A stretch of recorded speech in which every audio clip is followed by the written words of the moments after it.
Did you know that Prince once made $10 million off one album without a record label? Let's talk about that story.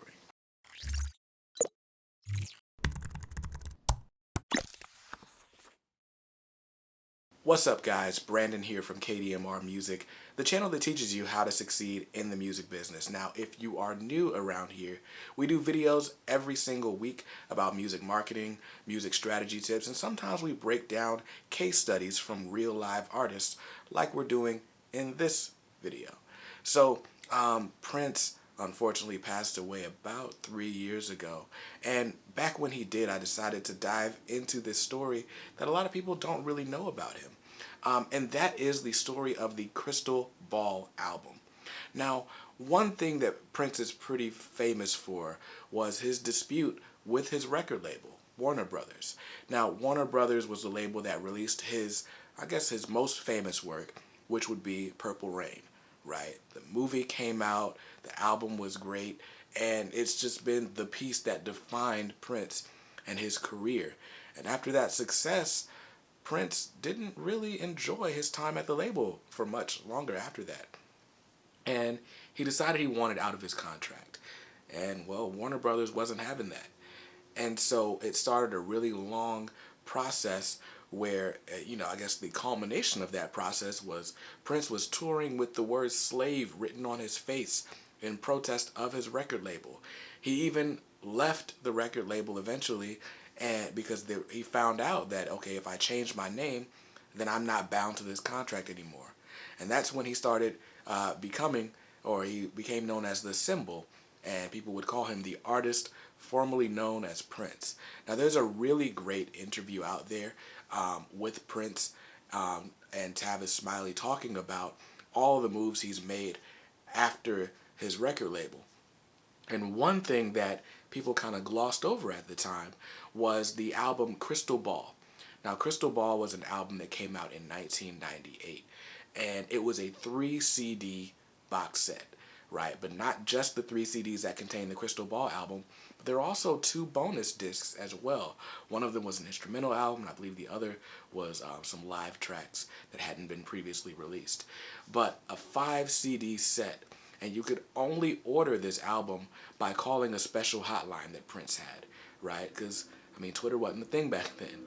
So you had to call in this number, 555 Prince or whatever it was, and you could order this box set for $50. Now, Prince says in this interview that he sold 200,000 copies of this box set. And there's not really any way to verify that because it was a direct-to-fan ordering system. But SoundScan did report that 113,000 copies of this album were sold.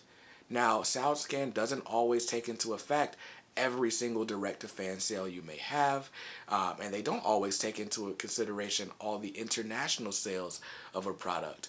But let's just take Prince at his word, because did he really have a reason to lie to us?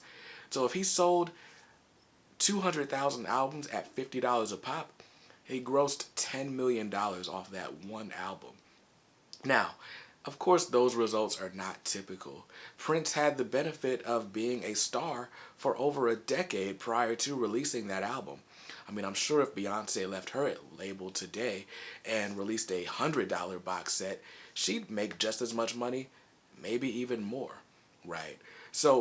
But what's amazing about that is that Prince did this back in the late 90s when the music industry was in a state of upheaval, right before Napster, but when the industry was just being disrupted, right?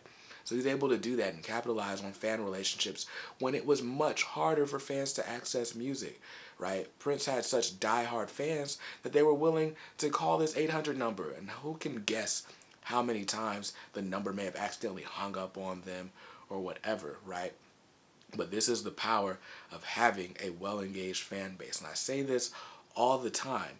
A well-engaged fan base is the key that will unlock any door in the music industry. So if you've been struggling to make traction in your career, if you've been trying to get on bigger stages, the answer is not finding somebody else to put you on.